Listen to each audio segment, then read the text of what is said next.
We just spent an entire month in Madrid, Spain. Madrid is a city filled with history, passion, and endless possibilities, but it does come at a cost. How much did it cost to spend a month here? Did we make it on budget? Is Madrid an affordable destination? What tips can you learn to plan your trip here? If you're new here, we're Michael and Chris, but every traveler is different. So if you're going to compare your situation to ours, here's something to keep in mind. The travel industry describes a continuum of travel. At one extreme is budget travel, where you're on a shoestring, but at the other extreme is luxury travel, where you spare no expense. But we fall somewhere in the middle at what they call affordable luxury. We might splurge here and there, but we will do so very deliberately.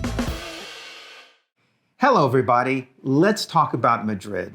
While we don't usually like to underestimate a potential new destination, Madrid took us by surprise. It really is a wonderful city, and we had the most amazing time.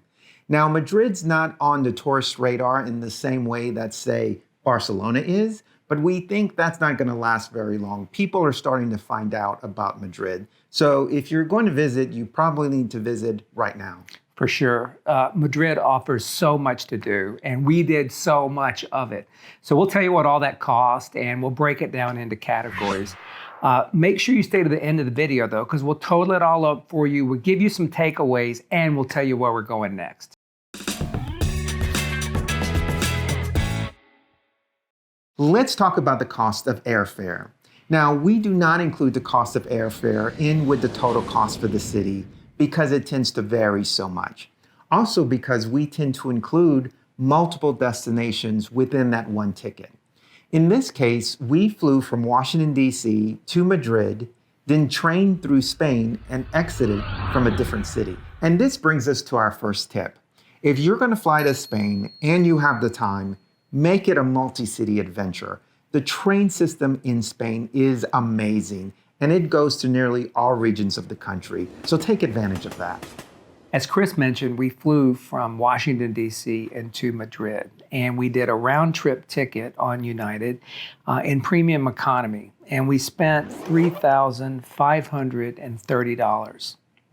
Now, business class was astronomically expensive. And of course, economy was cheaper, but economy can kind of be brutal on trips this long. So we splurged this time and we did Premium Plus with United, which we really loved and we really enjoyed it. Now, airfare has been really expensive for the last few years, especially after COVID, but we're seeing research that it should be stabilizing, so we've got our fingers crossed for that. As you look at airfare, you need to do what makes sense, of course, for your taste and your budget, but in this case, we did premium economy and we really enjoyed it.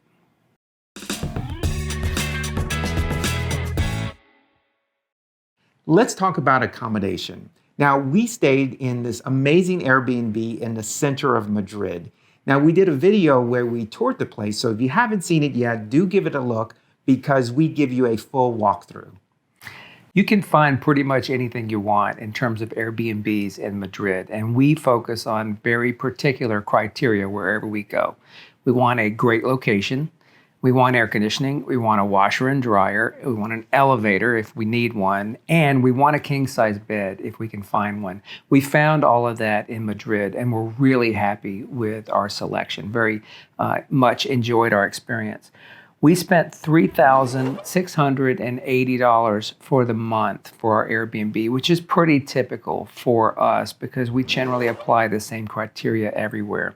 That comes down to $127 a day. Now, you can go much more expensive or you can go much cheaper depending on what your budget and your needs are. So as you look at Madrid, you're going to find plenty of options for accommodation.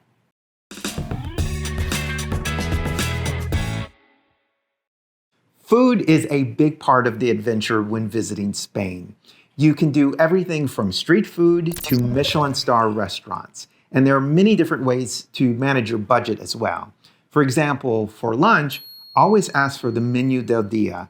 This is an appetizer, a main course, and a drink, all at a set lower price. And for dinner, you might decide to just limit yourself to tapas. Tapas are these popular small plates that can be shared. And we did a lot of tapas and del dias while we were there, but we also did some additional dining at these full-scale restaurants, and we had some great, great experiences. Not only Spanish food, but also international food. We had some great Asian, Mexican, Greek, and Italian, and others, and we really enjoyed our experience there.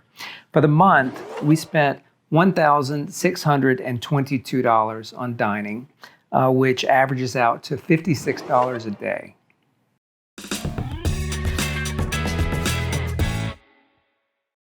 Because of all of the great dining options in Madrid, we limited grocery shopping to just having breakfast at home. And during the course of the month, we may have had a bottle of wine or two and some cheese. Yeah, and so we only spent $158 for the month on groceries. And that included other things like paper towels and laundry detergent and coffee. So at $5 a day, which was our average, we think that was a great, great deal.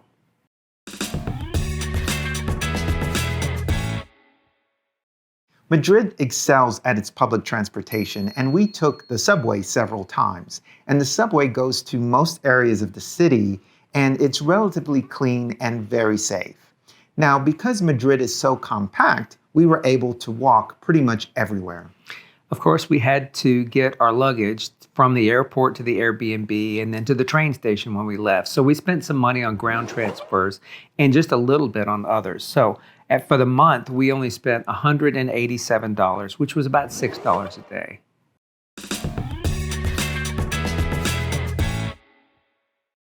Experiences are a big part of why we travel, so we tend to spend a little money here. We will visit and pay for entry into nearly every single museum if we have to, and we frequently do several tours and day trips as well. Do look back at our previous videos on Madrid because we shared a lot of these adventures. Now, one tip is you can save a little money if you go to a museum on a free day, oftentimes Sundays or some day during the week. So check the museum website and see if you can get in free. We spent $589 for the month in experiences, which is about $20 a day. We had a great time and we wouldn't do it any other way.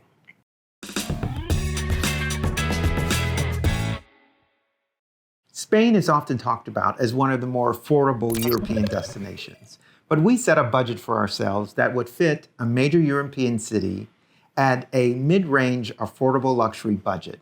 And that budget was $225, covering all of the major categories, excluding airfare. And of course, we were in Madrid for 29 days. So at $225 a day, excluding airfare, our budget was $6,525. We spent $6,236, or $215 a day, and we were 4% under budget. For the experience we had, the affordable luxury experience we were looking for, we were happy. We were under budget slightly. We had a great experience. And if we had a do-over, we wouldn't do it any other way.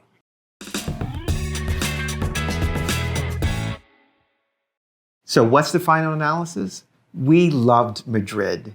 We had a very rich experience there and would go back there again and again. We see Spain, and Madrid in particular, as still a very affordable place to visit. And we have plans to visit additional Spanish cities in the near future, so stay tuned. Madrid exceeded all our expectations. It was wonderful. If you've been or if you plan to go, put it in the comments. Let us hear from you. We'd love to hear from you. We loved Madrid. We look forward to going again. And we wish all of you a happy, happy experience when you get to Madrid. Sadly, we are leaving Madrid, which has been our home for the last month, but we're doing something exciting for us. We're taking our first Spain train from Madrid to Barcelona. We're really excited to get to Barcelona. We have been there a couple of times, but never spent a lot of time there. So we've had an amazing time in Madrid. We've loved it, but we're really looking forward to our time in Barcelona. Catch up on all of our Madrid adventures by watching these videos.